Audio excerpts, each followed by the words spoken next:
Bilindiği üzere bugünlerde tekrar sokak köpekleri adı altında başıboş köpekler gündeme girdi. Ve meclis bu konuda bir yasa tasarısı üzerinde çalışıyor. Bir komisyon oluşturuldu.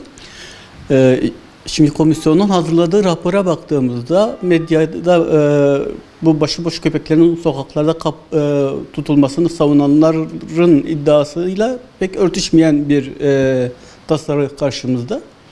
Tasarıda bu başıboş köpeklerden saldırgan ve hastalıklı olanların toplatılacağı ve bunların uyutulacağı belirtilmişken sanki bütün başıboş köpeklerin itlaf edileceği, vahşice zehirleneceği şeklinde yansıtılıyor.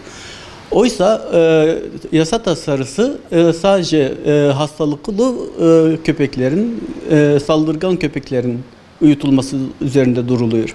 Şimdi saldırgan köpeklerin ve hastalıklı köpeklerin sokaklarda bulundurulmasını istemek bir defa vahşettir. Siz hangi hakla insanlara saldıracak köpeklerin sokakta tutulmasını savunabilirsiniz ki? Bir de hani biz açıkçası yasa tasarısını bu bakımdan zayıf görüyoruz. Bütün sokak köpekleri, bütün başıboş köpekler toplatılmalı. Neden? Çünkü başıboş köpeklerin sayısız hastalıklara neden olduğu biliniyor. Hastalıklı köpeklerin sokaklarda tutulmasını istemek ve balı farelerin sokakta bulundurulmasını istemekten farklı mıdır? Şu anda insanların çoğu farkında değil ama bir 3 yıl 5 yıl sonra birçok insanda kistidatik dediğimiz beyaz kanser diye tabir edilen, halk arasında bu şekilde bilinen bir kist türü yayılacaktır. Çünkü başıboş köpekler hemen hemen her yere dışkılarını yapmakta ve parklarda, bahçelerde, toprak üzerinde oynayan insanlar, oynayan çocuklar bu kistidatik yumurtalarını, bünyelerini almakta bilerek veya bilmeyerek.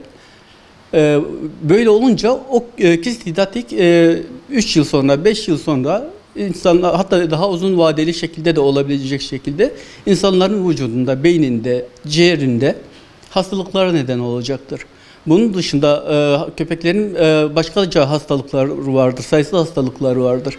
Hani fareleri halk sağlığı adına itlaf ediyorken, tarım zararlısı diyerek milyonlarca hayvan türünü zehirliyorken, itlaf ediyorken köpekler üzerinde sadece sokaklardan toplatılmasını istediğimiz için bize vahşi demek oldukça, yani vahşetin aslında ta kendisidir.